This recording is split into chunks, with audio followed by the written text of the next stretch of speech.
I orden. Hvad så? Er der gang i en, du? Ja, vi skal lige ud og tjekke lidt. Det er godt. Det kører bare. Det er i orden. Ja. Det kører bare. Søs Elin som hjemmeværnskvinde. Noget af det sjoveste, jeg har set inden for genren, men også noget af det mere fordomsfulde. Og faktisk ser virkeligheden slet ikke sådan ud, fordi lige i øjeblikket, der er det de unge, moderne mennesker, der melder sig ind i hjemmeværnet. Og jeg har fået besøg af 2 af dem her. Den ene af dem, det er Maiken Lund Daugaard, velkommen til, og den anden, det er dig, Marianne Emer. Velkommen til os. Maiken, du er 21 år, du læser statskundskab, og du har sådan for nylig meldt dig ind i hjemmeværnet. Ja. Hvorfor har du gjort det? Jamen, det var egentlig mit sabbatår, hvor at jeg manglede noget at give mig til. Og så jeg nogle af de nye reklamer fra hjemmeværnet, og jeg tænkte, det kunne da være meget sjovt at prøve. Hvordan kan det være, at du tænkte det, når det er Søs Elin, vi andre forbinder med hjemmeværnet? Det er fordi, at det er noget andet, og da jeg så kom ind i organisationen, så fandt jeg ud af, at det er bare overhovedet ikke, som billedet Søs Elin tegner. Det er en meget professionel organisation, og det oplever man først, når man hører om det, og man kommer ind i det. Marianne, du har jo været i det lidt flere år. Du har været med i hjemmeværnet siden 2008, og til daglig der er du souschef i en børnehave. Hvorfor meldte du dig ind i sin tid? Det gjorde jeg, fordi jeg var kommet til et tidspunkt i mit liv, hvor der skulle ske noget nyt. Og så var der 3 kriterier. 1, det var, at det skulle være en kontrast til det, jeg lavede i det civile. 2, det var, at jeg skulle have nogle udfordringer.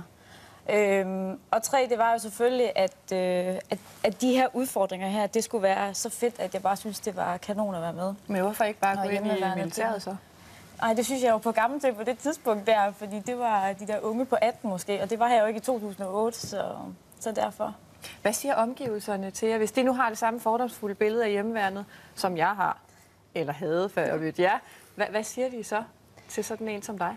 Jamen, i starten så bliver det jo nok lidt overrasket over, at sådan en som mig, eller hvad man nu kan sige, melder sig ind i hjemmeværnet, og nogle af mine veninder var sådan lidt, ej, hvad har du nu fundet på? Men når man så fortæller om, hvad det egentlig er, vi går rundt og laver, og egentlig er meget mere konkret i de ting, som vi får ud af at være i hjemmeværnet, så begynder folk faktisk godt at kunne forstå, hvorfor det er, at det er så godt.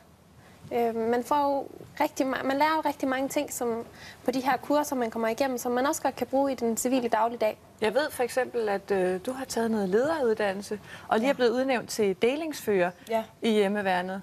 Med ret til at råde over 30 personer på en gang. Hvad er det for nogle opgaver, I udfører i hjemmeværnet? Jamen, de opgaver, vi udfører, det er blandt andet at hjælpe politiet, nu når der er Copenhagen Marathon blandt andet. Vi har været ude og afspærre ved oversvømmelserne i København. Når der er brand på Nørrebro, så tager vi til Nørrebro og afspærrer. I det hele taget, så er vi der, når det gælder. Og det er nogle spændende opgaver.